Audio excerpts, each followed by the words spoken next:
皆さんこんにちは、五戸美希です。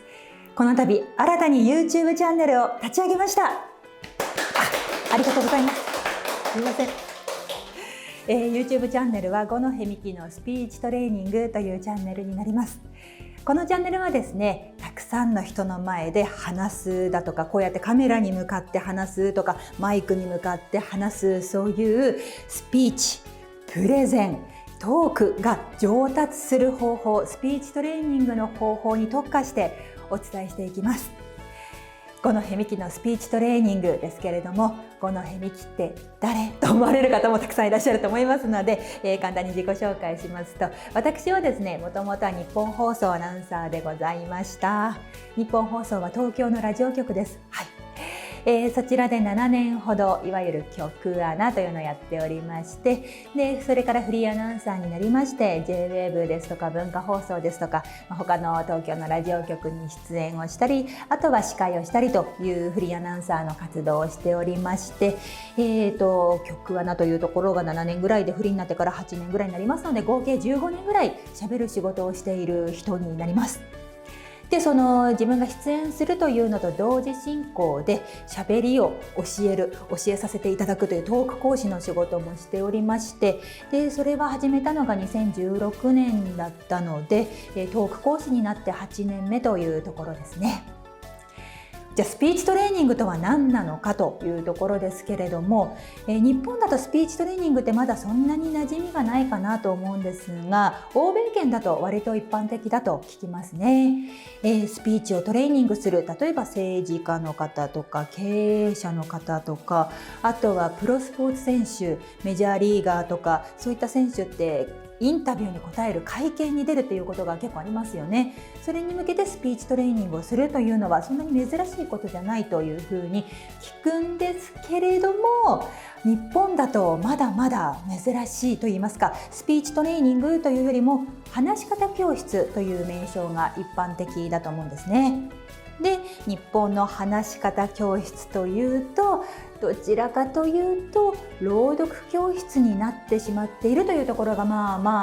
あるかなと思います。ニュースを読むとか詩の朗読をするとかいう練習をしているところが多いかなというところで、話し方教室に通うって他の人に言うのはちょっと恥ずかしいみたいなのがまだ日本はあると思うんですよね。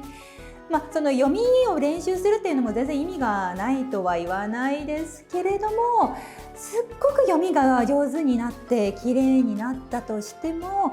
やっぱり内容を自分で考えたりだとか、その原稿をもとにアレンジしたりだとかいうことができるようにならないと、プレゼンスピーチっていうのは上達しないかなというところで、日本のスピーチトレーニング業界っていうのはまだこれからなのかなという印象があります。で、私のスピーチトレーニングはですね、基本的にはトークに関することを全部まるっとやっています。内容も考えますし、原稿があるときはそれをもとにアレンジするということもやりますし、でその話し方ですね、そして声、こういったところを鍛えていくということをまるっとやっております。それでは僭越ながら私のスピーチトレーニングの特徴を3つお伝えしたいと思います。スピーチトレーニング。それでは私のスピーチトレーニングの特徴その1です。全部やっているというのは特徴と言えるかなというふうに思います。例えばですね、とある会社員の方がこれからセミナーをやりますということになった時に、レッスンを受けてくれるということになりましたら、まず一緒に内容を考えてスライドを作るということをやりますね。スライドを作る時から話す時に楽になるようにというふうにスライドを作りますし、あとはセミナーの中で例えばクイズを入れるとか、あとはワークを入れるとか、問いかけを入れるとか、そういうエンターテインメント的な要素も入るようにアドバイスをさせていただくということが多いですね。で、内容ができてからやっと話し方の練習ですね。どこを強調するのか、どこをゆっくりにしてどこで間を取るのかといったところをトレーニングして、最後に声ですね。声はその日一日ですごく良くなるというものではないですけれども、やっぱり喋るっていうのは自分の声でしかできないので、ボイストレーニングというところも時間をかけてやっていきます。で、練習が全部できたらセミナー本番というのがこのまるっとやっているという特徴ですね。そういうふうにセミナーがあるという方、講演会がありますという方もいらっしゃいますし、あとは経営者の方だったら投資家の方にプレゼンをするということもありますね。で投資家の方のプレゼンって内容はある程度決まっているので、内容を練るということ以上に話し方、それから声というところに特化してトレーニングすることが多いです。あとはそうですね、会社員の方だったら朝礼があるとか、社員研修、後輩指導があるという方もいらっしゃいますし、それと全然別に YouTube を個人的に始めたいとか、あとはポッドキャストを始めたい、そう発信をしたい方も生徒さんには多いですね。あとは生徒さんは学生さんもたくさんいまして、私高校と大学で非常勤講師をやっているので、そこの生徒さんという方もいます。でそういういろんなタイプの方にお伝えをするのに、局のアナウンサーの時にニュースを読んでいたという経験だけではもうとても教えることなんかもできないので、運よく私ラジオ局出身だったので、自分で言語を考えることも多かったですし、構成作家さん、放送作家さんという方と一緒にお仕事をすることも多かったので、原稿の作り方とかを習うこともできたりだとか、あとは一緒に働いていた声優さんにちょっと発声を教えてもらったりだとかいうこともありましたし、私は学生時代は日本語学を専攻しておりましたので、その日本語学も引き続き勉強しておりますし、あとは音声学ですね、あとは認知行動療法とか、その後自分が独自に勉強した、独学で勉強したというところもスピーチトレーニングに取り入れて、今のスピーチトレーニングの形があるので、自分で言うのもなんなんですけれども、学際的にやれているかなというふうに思います。なのでセミナーがあるとか、そういった時の駆け込み寺として使っていただく生徒さんもいらっしゃいますし、生涯学習としても使っていただいているかなと思います。スピーチトレーニング。続いて私のスピーチトレーニングの特徴その2です。原稿を朗読しないというのを大事にしています。これは私がラジオ局出身というのが大きいですね。ラジオって基本的に原稿がないんですよね。あってもオープニング2分って書いてあるとか、あとはネタがポンポンと箇条書きで書いてあるという原稿が多いですね。ラジオってその番組、生放送の番組は2時間とか3時間とか、長いと5時間6時間みたいなものもありますので、全部放送作家さんが一言一句原稿を書くなんてことはもうできないですし、やる必要もないですし、なので喋るパーソナリティだったりとかアナウンサーだったりとかは3分って書いてあったら、その3分の時間内で自分で内容を考えて喋るということを、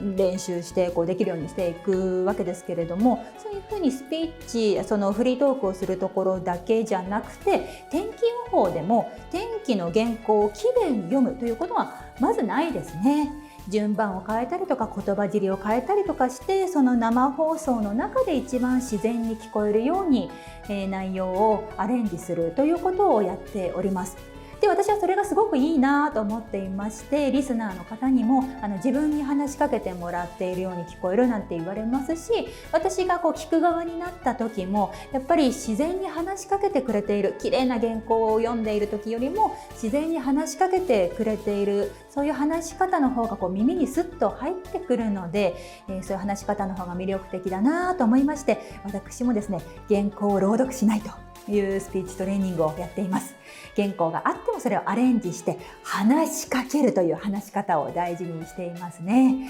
それは一人で喋るという時もそうですし、インタビューとか二人で喋るような時も、原稿を朗読しない、これを大事にしています。スピーチトレーニング。続いて私のスピーチトレーニングの特徴その3です。現役だというところも手前味噌ですが特徴かなと思っておりまして、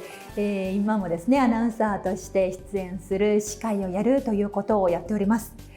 これもしかしたらもう司会とかを全部引退をしてスピーチトレーニングだけで働いていくという方が楽なのかもしれないんですけれども、子供もおりましてですね、なかなか時間もないというところはあるんですけれども、やっぱり現場にいるというところで分かることもたくさんありますし、例えば機材はこういうふうに今新しくなってるとか、台本は今こういうふうな書き方になってるとか、いろいろ時代によって変わることもたくさんありますので、それも現場感とかもちゃんと分かりながらお伝ええできるように引き続きなっていきたいなと思いまして、プレイングマネージャーとしてこれからもやりたいなと思っております。というところが私の特徴でした。スピーチトレーニング、この響のスピーチトレーニングプランをいろいろと作っております。まずはメルマガをやっております。メルマガは無料でご登録いただきますと、5日間連続でスピーチトレーニングの動画、短い動画を、5日間連続でお届けするという配信をしておりまして、それと一緒にですね、メルマガ読者の方限定でラジオを配信しています。スピーチが上手くなる、そんなラジオを毎週配信しておりますので、ぜひメルマガご登録お願いします。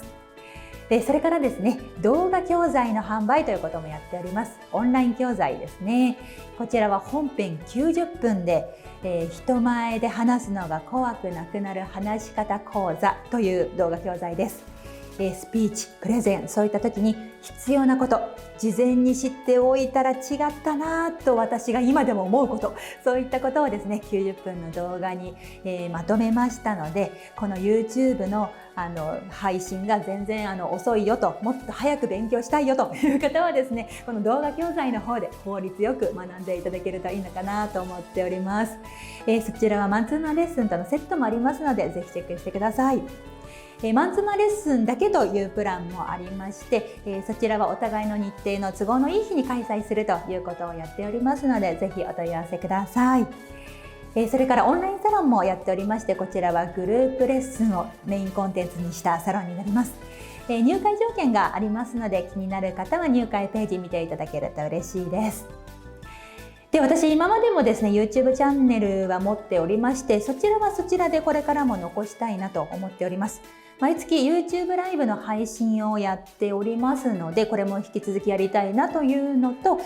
過去のアーカイブも残しておりますので、気になるなと思っていただけましたら、そちらもですね見ていただけると嬉しいです。こうやって自分のことを発信する、自分がフリートークしているところを見てもらうっていうのは、私が喋りたいことがたくさんあるっていうのもあるんですけれども、それだけじゃなくて、その発信をした方がいいと思っているんですね。その話し方を教える方とか、ボイストレーニングをしているとか、そういった方は発信した方がいいなって私は思っておりまして、その生徒さんが講師の人どなたにしようかなって思った時に、その人の喋りを見て決めることができると思うので、発信するっていうのは必要だと思うし、これからもやっていきたいなと思っております。で、以前のチャンネルは以前のチャンネルで、今回のこの新しいチャンネルはスピーチトレーニングに特化して、いろいろとですねトークが上達する方法をお伝えしていきたいなと思っておりますので、ぜひチャンネル登録よろしくお願いします。